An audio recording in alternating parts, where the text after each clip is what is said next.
Video in which we will be looking at a decision-making set from XAT 2026 paper. This set, hope all of you have read the set before you are watching this video, is about a company called Finite Elements Inc. And this is a company which is run in the South and East India by Mr. Premnarayan. And he has employed Mr. Joginder Mahato to employ more employees from the west and the northern part of the country. So Joginder Mahato is a line manager who is acting as a recruitment manager here, and there are some criteria that have been given to him for recruiting people and shortlisting people, and he has basically conduct the entire recruitment process, conduct the interviews, and then recommend some candidates for candidature based on the instructions given to him by Mr. Premnarayan. But Joginder Mahato has been given free hand to decide how the recruitment process happens entirely, the execution part of it. But there are some strict guidelines, of course, that he has to follow, given by Mr. Premnarayan. So that is what the situation is. Based on the situation, let's look at the questions. Let's see that how to go about deciding what is the correct answer. So next, the first question of the set says, Joginder wants to recommend Animisha. So by the way, Animisha is one of the candidates who has been shortlisted for an interview, but then she does not qualify for the minimum number of years of work experience. So despite that, by some clerical error, by some mistake, she has been shortlisted for the interview. And because she has been shortlisted, she has been called for the interview. So then courtesy demands that Joginder conduct the interview. So he did conduct the interview. And then after the interview, or during the interview, he found Animisha to be extremely qualified. And that is what this question is about. The Joginder wants to recommend Animisha for selection despite her not fulfilling the experience criterion. And she is extremely qualified, the best candidate that Joginder has interviewed for that particular position. But she does not fulfill the criterion. So he's thinking about whether he should recommend Animisha or not. Question is, which are the following reasons, if true, will best convince Joginder to recommend Animisha? So if we look at the options, a few options which I should or you should also eliminate straight off the bat, which is definitely not a correct answer, is number one, option E. Animisha has a lucrative offer from a competing firm for a similar role. This should not influence our decision. We have to see whether Animisha will be able to do a good job for the company or not. And the thing that Joginder is worried about is that Animisha does not qualify for the work experience criteria. That's the only thing which is keeping him from recommending Animisha. Whether she has another offer from another company or not should not be a criterion in decision making at all. So E should be eliminated absolutely immediately. Another option that I would eliminate immediately is option C. The HR department has increased the experience criterion from 3 years to 5 years only this year. This does not tell us anything about Animisha. This does not help us in deciding whether Animisha should be recommended or not. In fact, if the HR department has decided to raise the number of years of work experience required, then that is going to be a deterrent for Joginder to recommend Animisha, because it means that the HR department has found the requirement of higher levels of work experience for this particular position. And if Animisha does not qualify for it, then it's dangerous to recommend Animisha. So that's why C actually does not tell us anything about whether Animisha should be considered or not. So C should not be the correct answer. Among A, B, and D, the next option that I will eliminate is option D. The role Animisha has applied for is one where getting good talent is not easy. B as that might be. Still, it does not tell me whether the remaining candidates were kind of qualified or not. Maybe it's not easy, but maybe there are some other candidates who have fulfilled all the criterion and are eligible for this particular role. So D, to mark that option, we need to make multiple different assumptions about the remaining people that Joginder had shortlisted for this role. So D, that's why cannot be the correct answer. Remember, there's a decision-making question, that the decision which requires you to make some assumptions beyond what is given inside the text, that is less likely to be the correct answer. So if D, I have to mark, then I have to assume that the remaining candidates are not worthy enough, which is not what option D says. Neither is it given inside the situation, the passage of the question. So that's why D cannot be the correct answer. Among A and B, if I have to mark one, of course, I will have to go with A and not B, because A directly talks about the fact that this company, Fine Elements, has in the past recruited people who does not exactly satisfy the criterion, if especially they have been qualified individuals. So Joginder has been working here for more than 10 years, because he had taken up this role a decade back, and he has definitely proven to be an asset to the company. That's why he's been able to sustain work for 10 years, and then he has been entrusted with such responsibility, even though he did not satisfy the eligibility criteria. And that tells us that this company will be a bit more forgiving. And Joginder truly wants to recommend Animisha because she's a very good candidate. So A tells us that the company has had a history of overlooking the criterion for some special cases if the candidate is good. So A is that's why the best answer, and B is not. One more way of deciding why A is the correct answer is that I keep telling people in the XAT paper that decision-making questions, read the questions very carefully. The answers are sometimes hidden in the question. So the first line of the question, mention something that is already mentioned in the passage. Joginder wants to recommend Animisha for selection despite her not fulfilling the experience criterion. So this is what I have to justify through my decision or through my reason. That Joginder has only to be convinced about whether fulfilling experience criterion is important or not. And because A directly talks about experience criterion, that's why A is going to be the correct answer. Okay, so that is one way of looking at the question. So A is the correct answer for 41. Coming to the second question, question number 42 from the paper, second question of this situation. Says that Joginder shares his preference for Animisha with Premnarayan, the talent acquisition head. However, while rolling out the offer, Premnarayan realizes that Animisha does not meet the eligibility criteria.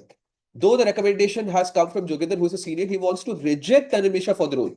Which of the following reasons will best help him in rejecting Animisha's candidature? So we have to find a reason to reject Animisha's candidature. So let's see the remaining options first. Let's look at the options which are absolutely wrong and which we have to eliminate. Okay. So first option that I will eliminate is option C. Says Joginder's team, though lean, has been performing well for many years. How does it matter whether it has been performing well or not? We have to recruit someone who is supposed to be recruited. That is the question that we need to answer. So C is irrelevant to the entire situation. So C cannot be the correct answer. Similarly, B is also irrelevant. Animisha already holds offer from a rival firm. See, for the same reason that option E was wrong in the previous question, option B is wrong in this question also. It should not matter who has a job offer from where. So B cannot be the correct answer. Among the remaining options, among A, D, and D, the next option that I will eliminate is D. Premnarayan has overruled a few selection decisions of the seniors in the past. Why? Because why has he overruled it? Maybe the decision was not correct. In this case, it seems to be correct. Based on the information, it tells us that Animisha is the best qualified candidate, best candidate in terms of interview. So D does not hold true here because it does not tell us a reason why he overruled selection decisions.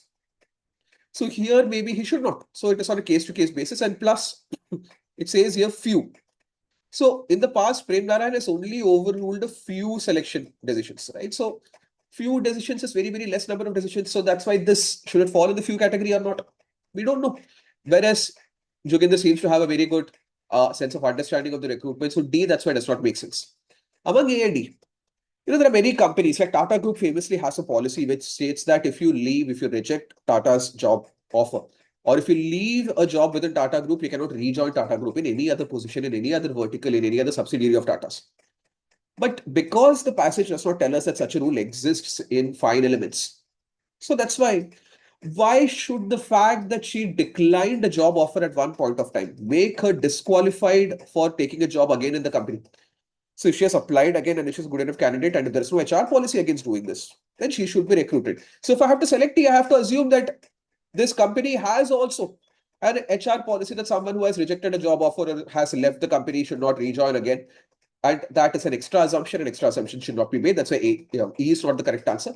Whereas A tells us that other potential candidates were rejected because of the change in the experience criterion.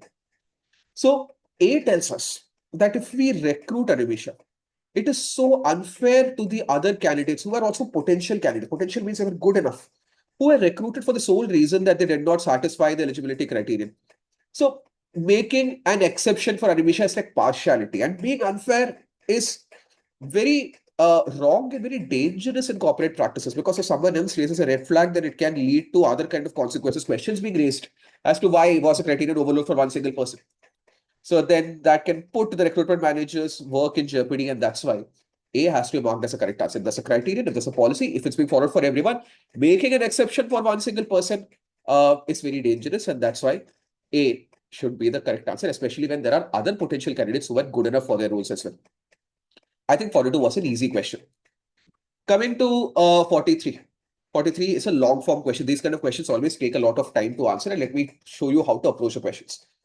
43 says Joginder recommends Animisha's candidature, but only to be turned down by Premnarayan. However, he wants Premnarayan to reconsider his decision. Joginder has compiled a list of reasons to persuade Premnarayan to reconsider Animisha's selections. So there are 6 reasons. And the question is, which of the following combinations of reasons will best convince Premnarayan to consider his decision regarding Animisha's selection for the role? So of these 6 reasons, which 3? Look at the options. Every single option has got 3 statements. Which 3 statements will be most convincing to Premnarayan for recruiting Animisha? That is what we have to find out. So let's look at the statements first, and let's first look at the reasons which actually does not make sense at all. So among these, I would say the options which does not make sense at all. First is option E. E absolutely does not make sense. Before he retired, Animisha's maternal uncle was associated with Fine Elements Inc. for over 10 years. What Animisha's uncle did is nowhere a reflection of what Animisha can do. That's why E should not be the correct answer. Or E should not be part of the recommendation at all. It's the worst reason to give to Premnarayan. So based on this, if I look at the options, I can eliminate A, B, and C. Because all of these are going to be incorrect, because all of these have the presence of E in it. Only D and D, options D and D, don't have statement E in it. So from here, I can actually use the combinations of C, D, F and A, B, D to see which is more correct. Now see C, D, F. Let's first look at option E, C, D, F. C says the number of applicants applied for the role she has applied for is very small. Okay, so maybe the talent pool to select, if you don't select Animisha, is very less. All right. D says Animisha's college is known for producing the best business leaders for past many years. That is also a good enough criteria that Animisha comes from a very reputed college. And F says average experience for the role she has applied for is much lower than what Finite Elements Inc. has advertised. So this is also a good enough case study for us to look at that. If there are no people who have got as high a number of years as work experience, which is already reflected in C, then maybe we have to go with the best possible choice that we have, because we are not spoiled for choice when it comes to this particular role. Whereas if I look at option E, it says ABD. So ABD, so A says Animisha is academically strong and a gold medalist during her graduation. That means Animisha is a very good candidate. B says Animisha's experience is falling short only by a few months for the role she has applied for. Now, I don't think any other statement is as strong as B. She's only falling short. Let's say that the eligibility criterion is 60 months. Let's say she has 58 months of work experience and everything else she's fulfilling. Then 2 months can be overlooked. In comparison to that, if I take statements C and F, it only tells me that in the market, the number of applicants available is less. But if in the shortlisted candidates, I have some potentially good candidates, then I can, of course, reject Animisha and take one of those candidates, because definitely Joginder has interviewed more than one candidate. Apart from Animisha, has definitely interviewed others. That's why C and F are nowhere as strong a reason as B is. So I will select the option definitely in which statement B is there. If in both options D and D, B were present, then I would be in a state of confusion. But because only option E has B present in it, that's why E is the correct answer and not D. This is how you approach questions of multiple statements. Okay, so don't start reading all 6 statements, or don't start by trying to figure out the best possible combination yourself first. See which is the worst statement, eliminate that. And then after that, from the remaining options that are possible correct answers, check which is more correct, which is more convincing, which is better combination or not. And based on that, of course, option E will be the correct answer for this question. So these are the answers to the 3 questions of this set. Thank you.